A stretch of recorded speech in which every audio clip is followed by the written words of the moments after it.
This summit was supposed to bring peace. Kings and nobles gathered at Loch Muin to negotiate the future of the North. But peace never came. Instead, a dragon tore through the hall. It rescued a sorceress accused of murdering kings and fled into the burning sky. And as the witcher Geralt pursued the beast through the ruins, one question echoed in his mind. Who is this dragon? Her name was Saesenthessis, but the world knew her as Saskia the Dragonslayer, the Virgin of Aedirn, the Queen of the Pontar Valley, a revolutionary who inspired thousands to rise up and demand equality, and all of it was built on a lie. To understand who Saskia became, we have to go back to the day she was born, a day that should have been her last. Deep in the mountains, a green dragon named Pontar lay dying. She had been poisoned, not by a witcher, not in honorable combat, but by treasure hunters who laced sheep meat with toxins and left it as bait. The poison tore through her body, but she didn't die immediately. She had just enough strength to lay her egg, protect it, and wait. Then he arrived. Villain Tretemeth, the golden dragon, the rarest creature on the continent, and Pontar's mate. With the help of those who chose mercy over greed, including a young witcher named Geralt, Villain Tretemeth defeated the hunters and saved the hatchling, his daughter, Saesenthessis. After thanking those who helped him, he took his daughter and disappeared into the wilderness. Villain Tretemeth raised Saesenthessis alone. He taught her everything, how to fly, how to shapeshift. But most importantly, he taught her his philosophy. Years before Saesenthessis was born, Villain Tretemeth had tried to show Geralt what he believed, that all life is equal, that power should be tempered by restraint, that even a dragon, capable of burning cities to ash, should choose to walk among humans as an equal. Saesenthessis took those lessons to heart: justice, honor, equality. She believed in them completely. But there was one more lesson Villain Tretemeth had to teach. Dragons do not stay with their children forever. As is customary among their kind, he eventually left her to fend for herself. It wasn't cruelty, it was survival.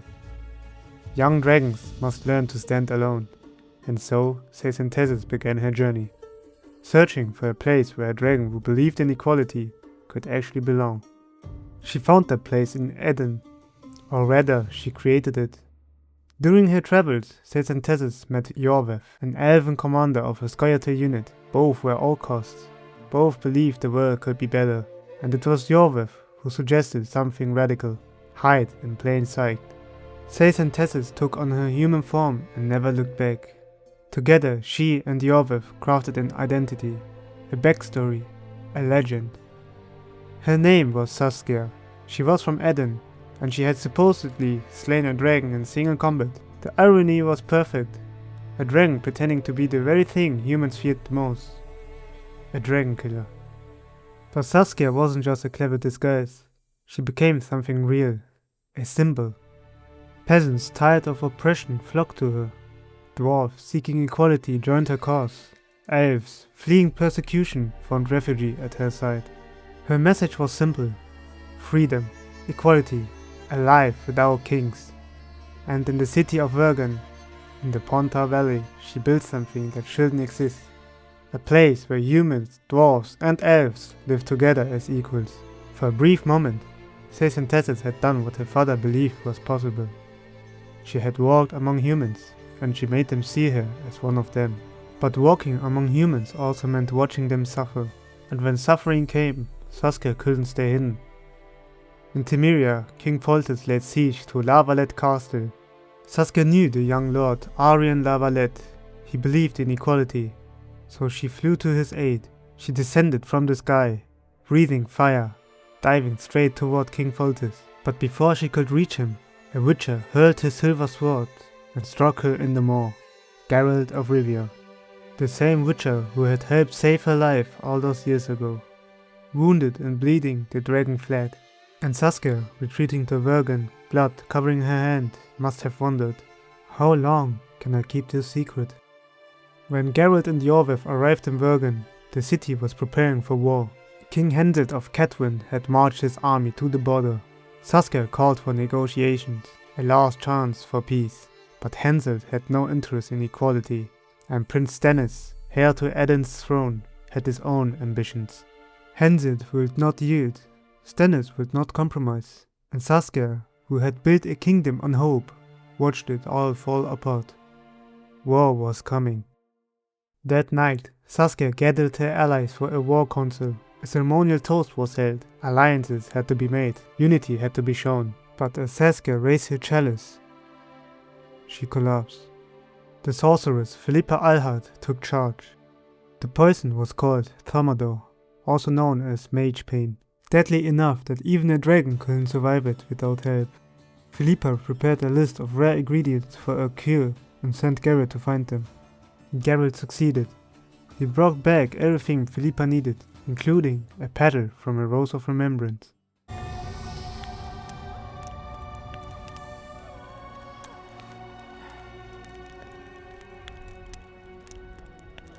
My favourite type of magic, lesbomancy.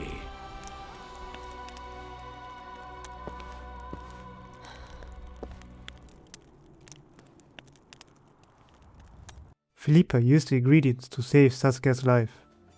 And no one questioned why that rose petal was added to the cure. No one realized that Philippa hadn't just saved Saskia, she had claimed her. Days later, King Henselt's army arrived. The full weight of Cadwyn descended on Virgin. Virgin, the city Saskia had built, the home she had fought for, the only place where equality wasn't just a dream, was under siege. Saskia could have fled. She was still weak from the poison, still recovering. But she didn't. She fought. Saskia fought at the front lines, steel in hand, fire in her heart. But the defenders were outnumbered. Then word came. The sorcerer, Deathmold, had found a way into the mines beneath the city. He intended to attack from behind. Saskia took Geralt and intercepted them. They were ambushed, outnumbered, outflanked, and Saskia had no choice. She revealed the truth. In seconds, the soldiers were incinerated. Deathmold barely escaped, and Geralt, the witcher who had wounded her at La Valette, who had saved her life as a hatchling, finally understood. After the battle, Saskia told him everything. Who she was, why she had hidden, and Geralt agreed to keep her secret. Together they returned to the surface and drove back the invasion. King Henselt was captured, and Saskia declared the formation of the independent kingdom of the Pontar Valley, with herself as queen and Philippa Eilhart as her advisor. As a final demand, Saskia ordered the execution of Deathmold. Without trial, without hesitation, the blade fell. And Iorveth, who had known Saskia longer than anyone, realized something was wrong.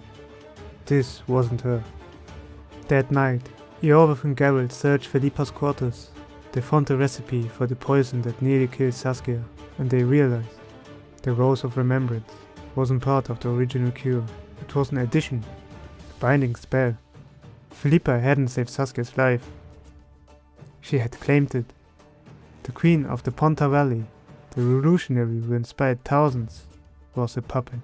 But Philippa wasn't acting alone.